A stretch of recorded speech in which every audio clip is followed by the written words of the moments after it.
local environment to shift. His idea is basically the same, but expressed slightly differently. And we were talking about different levels of mass that might be required to trigger such a change. In essence, if we think of time being in a pond or a river or something, imagine what it takes to disturb the flow of a river, even temporarily, even for a brief minute.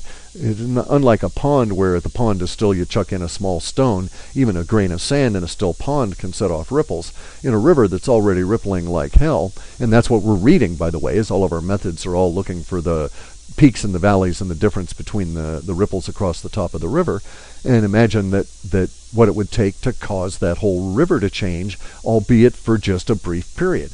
And then for us to catch it, it would have to be quite sizable. You'd have to throw in quite the boulder. Now, we haven't seen anything yet. In my data sets, I think there's been some level of acceleration, but is that natural or is that related? I can't tell. I wasn't following that ahead of this situation developing. So I just don't know.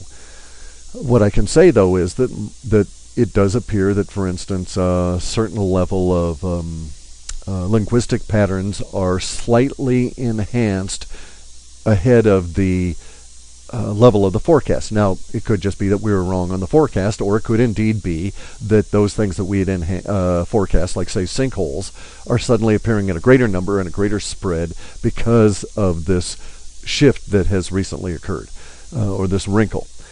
So anyway, it's quite fascinating, and I'm going to pursue it.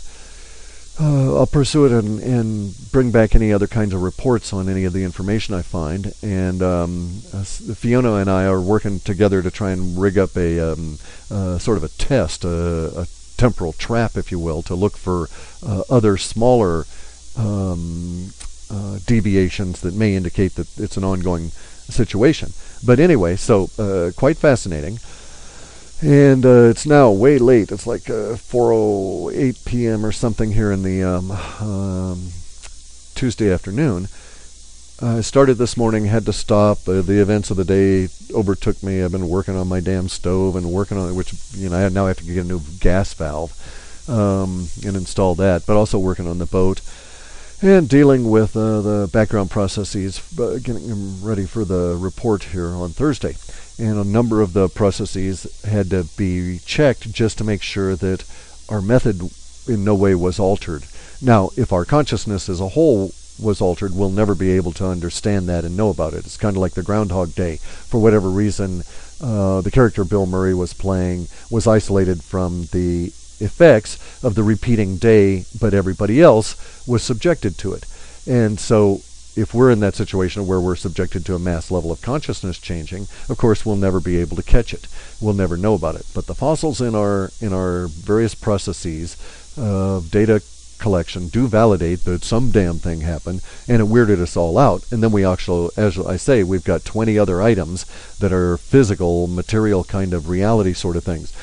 Things you might see in George Ure writes them up under his column as his Wujos, where people report strange temporal anomalies and things going missing and just weird shit. And so here basically is a big weird shit that had happened.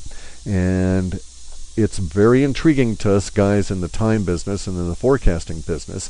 I can't wait to get some information from some of the people that are at the other end of the time business. That is to say, these guys working in labs attempting to cause problems. Because, see, maybe it was one of them. Maybe it wasn't a time traveler coming in. Maybe it's one of these guys in a lab in India, and they gave the little time machine a bit much juice or whatever.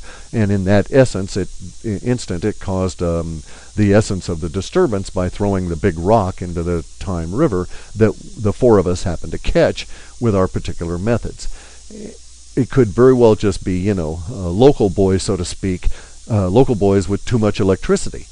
Or it could be foreigners, for all I know. We just don't have any way of checking this stuff out, and anything is speculation beyond our noticing that, we've got fossils in our records and then these 20 separate items that we've been able to note over these past few weeks.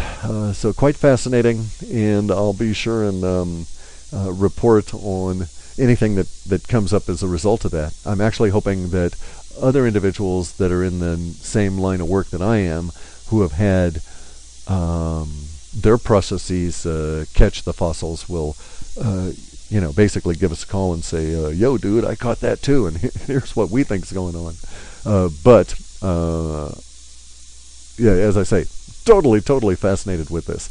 It just has got us all whipped up. It's the first thing I've been thinking about in the morning as soon as I wake up is what could have it been, and which way is it going as well, and all the other questions too, basically going towards meaning and how it's going to impact us. But there it is, folks. So beyond the chemtrails, beyond the sinkholes and all of that, we think Terry Time Traveler came back and she brought a big purse of something, and that caused the complexity here, and complexity here to shift, and we've had a wrinkle in time. It just, well, what can I say? I'm just staggered. We've just been having a hell of a time with our wrinkle in time, and it can only get more interesting from here. So stay tuned. Talk to you later. Actually, I'm heading back out to boat work as soon as I turn off the dog's dinner. By the way, all the hissing in the background for the last 20 minutes or so of this audio report are from a pressure cooker. It's not from cooking the dog some food. It's not from a technical glitch. I just got to do everything all at once, and we have a very small house, and so my recording studio is only a few feet away from my stove, and that's dog dinner going in a pressure cooker. Pressure cookers are cool. I wouldn't be without them. If somebody wanted to strip out that hiss, have at it. I've got a lot of stuff to do, so I'm just not going to bother. And hopefully I won't have to do it again. Sorry about that.